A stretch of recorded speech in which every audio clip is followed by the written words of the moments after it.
Hai, selamat pagi semuanya. Salam sejahtera. Hari ini Miss Tina akan membahas tentang Kingdom Plantae ataupun kerajaan tumbuhan dan Kingdom Animalia, yaitu kerajaan hewan yang merupakan topik dari keanekaragaman makhluk hidup. Nah, setelah menonton video ini, Miss Tina harapkan nanti anak-anak semuanya mampu untuk mengidentifikasi dan mengklasifikasi makhluk hidup, terutama yang berada di sekitar Anda.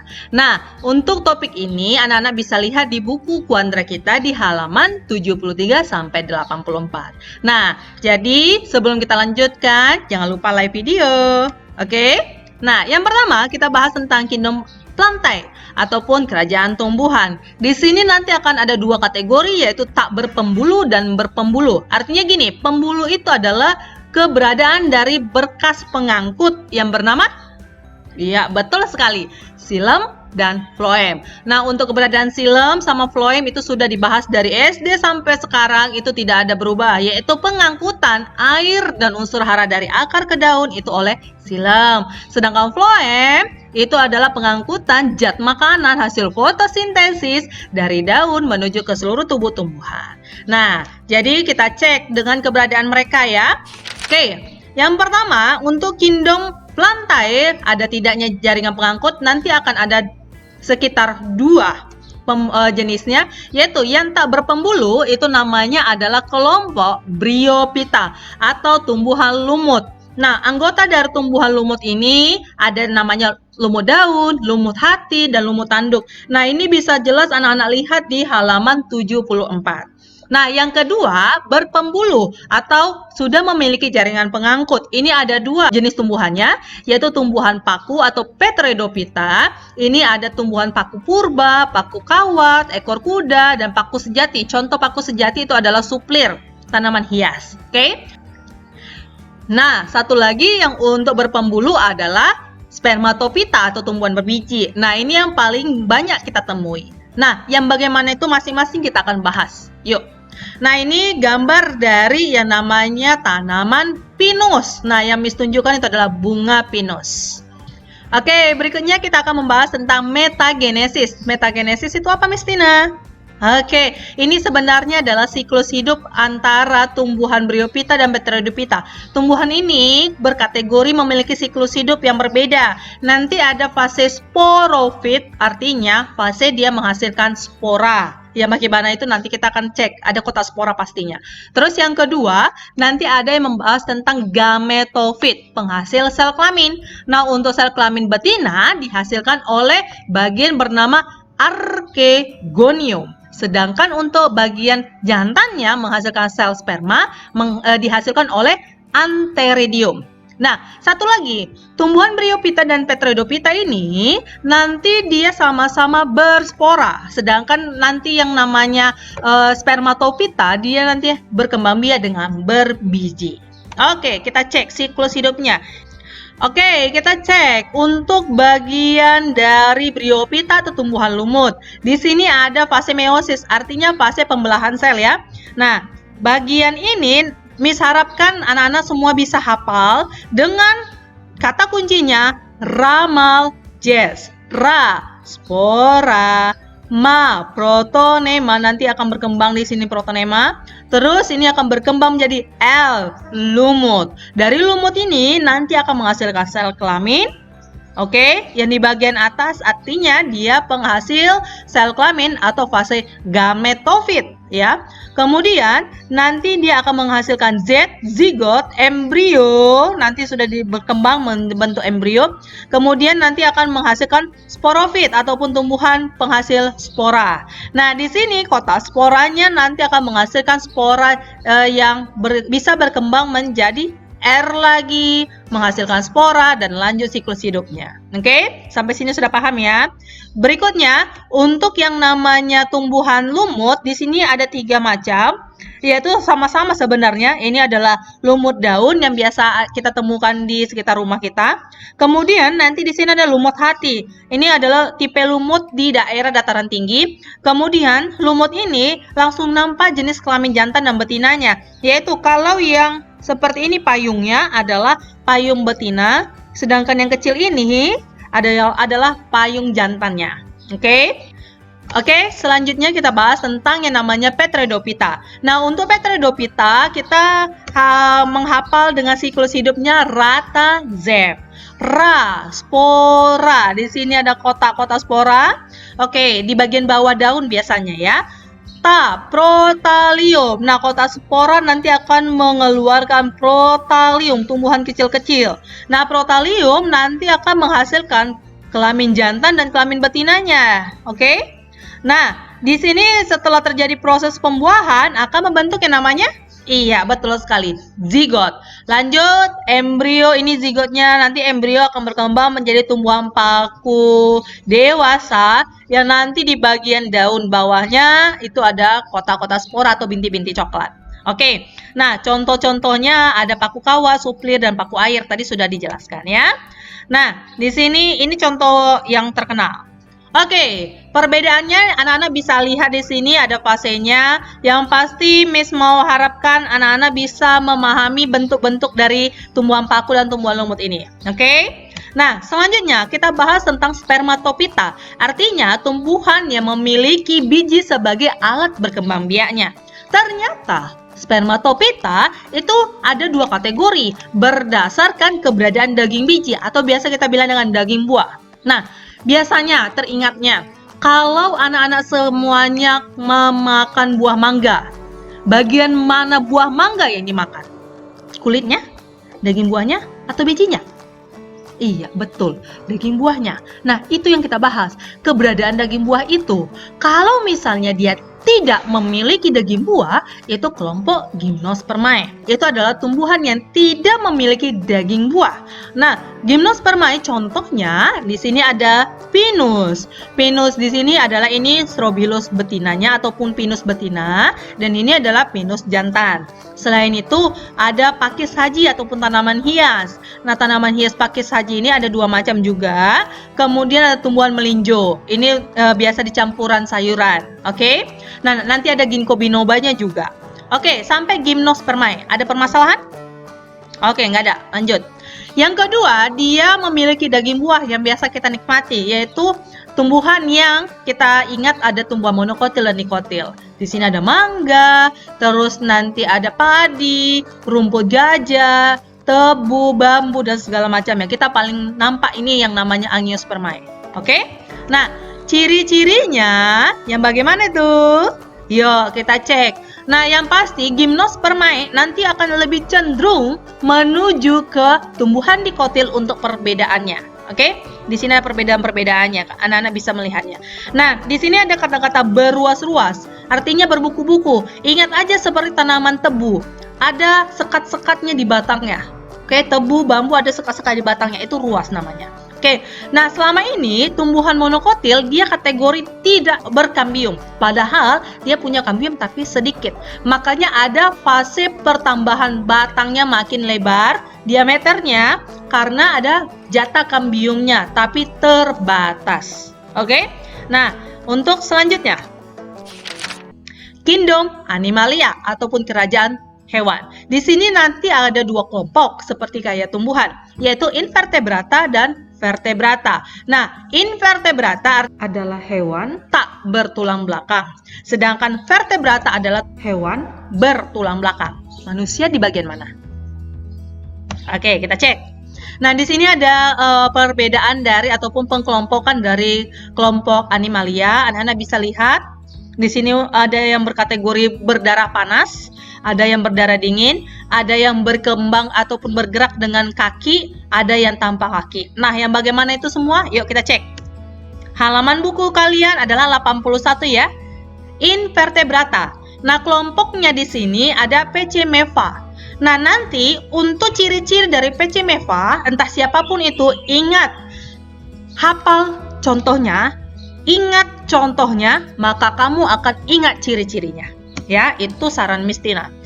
Ada yang tahu ini apa? Adanya di air. Iya, betul, spons.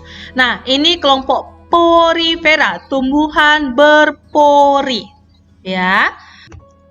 Oke, yang berikutnya adalah, ya, ada yang tahu? Betul, ubur-ubur ini ya. Nah, ternyata dia kelompok Coelenterata, artinya tubuh berongga. Atau ingat aja, seperti payung. Ya. Nah, di fasenya si ubur-ubur ini nanti ada siklus hidupnya juga. Ada yang berenang bebas seperti ini dan ada juga ternyata yang menempel. Ada. Oke, ada yang tahu ini apa? Wow, besar sekali ya. Dan yang ini? Iya, betul. Yang di atas ini adalah bekicot, di bawah ini adalah gurita. Nanti terkategori moluska. Moluska itu hewan yang lunak. Nah, di sini ternyata dia punya alat perlindungan tubuh. Ada yang berupa cangkang seperti ini dan ada berupa jatinta. Nah, yang jatinta ini cumi, gurita, sotong. Nah, kawannya itulah semuanya ya. Kemudian, selanjutnya, ada yang tahu ini apa? Oke, kita cek. Ternyata ini kelompok dari Echinodermata. Echi itu duri, derm itu kulit, berarti kulit berduri. Biasanya dia menempel di dasar laut. Nah, ini ada bintang laut, nanti ada lili laut, ada ular bintang laut, landak laut, dan teripang. Oke? Khusus untuk teripang, dia tidak memiliki duri di kulitnya, tapi dia memiliki struktur tubuhnya mirip seperti teman-temannya sekelompok. Oke. Nah, ada yang tahu ini? Hahaha. Cacing hati, ada cacing-cacing lah di sini ya. Aduh, kok adalah hidup di biologi yang namanya cacing. Nah, untuk yang namanya cacing ataupun permes atau nama lainnya helminthes, ini nanti ada anak-anak bisa lihat di textbook kita di halaman yang namanya 82. Kalau cacing pipi, biasa nama lainnya adalah platyhelminthes, platy pipi. Gilik itu yang namanya mulus dia ke belakangnya. Nah, ini adalah nemathelminthes. Kemudian cacing gelang, ini adalah seperti gelang-gelang yang bertumpuk di satu badannya. Kalau untuk yang namanya cacing gelang ini biasa dibilang dengan Annelida. Nah, Annelida ini khusus untuk pemberian dari Vermes yang tanpa ada akhirannya ditambah helminthes. Tanpa. Karena apa? Karena dia ternyata memiliki struktur tubuh yang lebih kompleks dibandingkan si cacing planaria. Oke, planaria biasanya digunakan sebagai indikator apakah air yang dimaksud adalah bersih atau tidak. Oke, nah lanjut. Oke, selanjutnya kita akan membahas tentang Pecemepha A, arthropoda. Arthropoda ini poda kaki, arthro itu berbuku-buku atau bersiku-siku. Ini biasa nama lainnya adalah hexapoda. Nah, kalau anggota dari arthropoda, kelompokkan menjadi 4. CAMI, kami. Yang pertama, krustase. Ini yang namanya udang-udangan. Untuk anggota udang-udangan pada umumnya yang utama di sini adalah dia memiliki kaki sebanyak 4 untuk kaki berjalannya. Ini dia kalau diri kepiting ini 1, 2, 3, 4 dan 1 pasang capit. Jadi kalau ditanya berapa total dari kakinya krustase? 5. Ya, 5 pasang. Oke, selanjutnya arachnoid. Nah, arachnoid ini contohnya adalah ini lumayan ini ya, banyak peminatnya ya, yaitu kalajengking, laba-laba dan sekawannya. Nah, untuk arachnoid kata kuncinya dia adalah memiliki alat gerak sebanyak 4 pasang. Kalau tadi krustase 5 pasang, kalau arachnoid 4 pasang. Oke, ada yang tahu ini apa? Iya, betul. Di sini adalah lipan. Nah, ternyata lipan ini ternyata ya anak-anak, satu ruas tubuhnya terdiri dari sepasang kaki. Satu di kanan, satu di kiri. Sepasang kaki di satu ruas tubuh. Tapi kalau kaki 1000 ini atau keluing, dia di satu ruas tubuhnya itu memiliki sepasang di sebelah kanan, sepasang di sebelah kiri. Nah, jadi kalau misalnya keluing ini memiliki tubuhnya semakin panjang, berarti ruas tubuhnya semakin banyak, jumlah kakinya pun makin banyak. Makanya dibilang kaki 1000. Kalau yang 2 ini adanya di tanah lembab. Oke? Kemudian, di sini ada, serangga. Nah, untuk serangga, dia memiliki jumlah kaki yang 3 pasang. Ini paling nampak ya. Kemudian ada juga yang memiliki atau yang tidak memiliki yang namanya sayap. Tapi pada umumnya insekta memiliki sayap sepasang ataupun 2 pasang. Salah satu contohnya adalah belalang ataupun nyamuk. Itu kategori insekta. Hitung aja berapa dari jumlah sayapnya. Oke, untuk arthropoda ada masalah anak-anak? Tidak ada? Masih aman ya? Oke, kita cek yang berikutnya. Oke, untuk hewan bertulang belakang itu adalah Miss ingatkan aja kalau tadi P cimeva, sekarang param. P Pisces, ikan. Nah, untuk ciri-ciri nanti akan Miss bahas. Contohnya dulu, di sini ada tulang keras bernama ikan nila, ikan kod, ikan mas. Nah, ini contoh ikan kod ya. Terus yang bertulang rawan atau tulangnya crunchy kalau dimakan, yaitu ikan hiu sama ikan pari. Oke, selanjutnya A. Amfibi, hewan yang tinggal di dua habitat atau di dua lingkungan. Satu nanti fasenya di darat, satu nanti ada ya tinggal di air. Oke, nah di sini nanti ada kata, kodo, salamander, dan kawan-kawannya. Oke, berikutnya R. Reptil. Nah, reptil ini biasa dibilang dengan melata. Contohnya ada buaya, kura-kura, ular.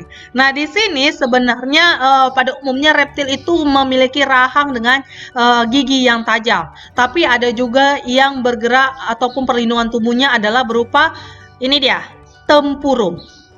Oke? Nah, untuk reptil ini dia bergerak dengan menggunakan kaki, ya. Terus aves ataupun unggas.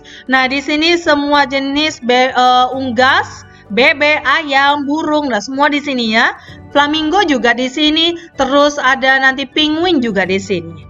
Oke, selanjutnya mamalia. Nah, kalau untuk membahas tentang mamalia, ternyata salah satu contoh yang terkenal adalah kita, manusia. Mamalia manusia. Jadi kalau seandainya kamu dibilang hewan, ya betul, karena kamu anggota mamalia. Miss juga anggota mamalia. Nah, ternyata untuk kelompok mamalia ada khususnya di sini. Ada mamalia yang berkantung. Oke, kanguru. Ada mamalia yang bisa terbang, yaitu kelelawar. Ada mamalia yang bertelur dan tubuhnya ada durinya. Itu adalah platypus dan echidna. Ternyata ada juga mamalia air. Nah, mamalia air ini merupakan mamalia yang hidupnya di air pada umumnya ya, dan menghabiskan waktu itu di air. Salah satu yang terkenal sama kita adalah paus dan lumba-lumba. Nah, ada dugong juga, dan ternyata singa laut dan anjing laut juga anggota mamalia. Nah, apa aja ciri-ciri dari hewan vertebrata? Ini sudah jelas. Nah, yang mau Miss harapkan anak-anak semua mengerti adalah poikilotem. Nah, satu lagi homoetem. Artinya, poikilotem, dia suhu tubuhnya dipengaruhi oleh suhu lingkungan. Kalau lingkungan sekitarnya dingin atau rendah, maka suhu tubuhnya pun rendah. Tapi kalau untuk yang homoetem, itu adalah cenderung tetap, stabil, salah satunya manusia. Jadi kita seperti ini, ketika suhu di Pekanbaru ataupun di lingkungan sekitar kita, itu terlalu panas sampai suhunya adalah 32 derajat, maka suhu tubuh kita bukan 32 derajat, tetap 37 derajat Celcius secara normal. Terus, kalau seandainya dia lingkungan sekitar kita terlalu dingin sampai 10 derajat Celcius, nah suhu tubuh kita tetap 37 derajat. Nah, itulah artinya dari homoetem. Terus yang berikutnya, kalau ini anak-anak udah tahu lah ya, ovivipar bertelur, ovovivipar itu adalah bertelur dan melahirkan. Contoh beberapa pada ular. Nah, sebenarnya ular itu bertelur, cuman untuk beberapa jenis ular dia menetas telurnya itu di dalam tubuh si induk betinanya. Jadi seakan-akan dia melahirkan, padahal sebenarnya bertelur juga. Yang vivipar? Iya, betul. Ini kategori yang melahirkan. Nah, inilah pada umumnya ciri-ciri dari kelas-kelas vertebrata, param. Masih ingat ya? Nah, untuk selanjutnya, untuk berikutnya, Miss Tina harapkan anak-anak itu nanti mampu untuk mengerjakan tugas keterampilannya dan dikumpulkan tepat waktu. Sampai ketemu di pelajaran berikutnya.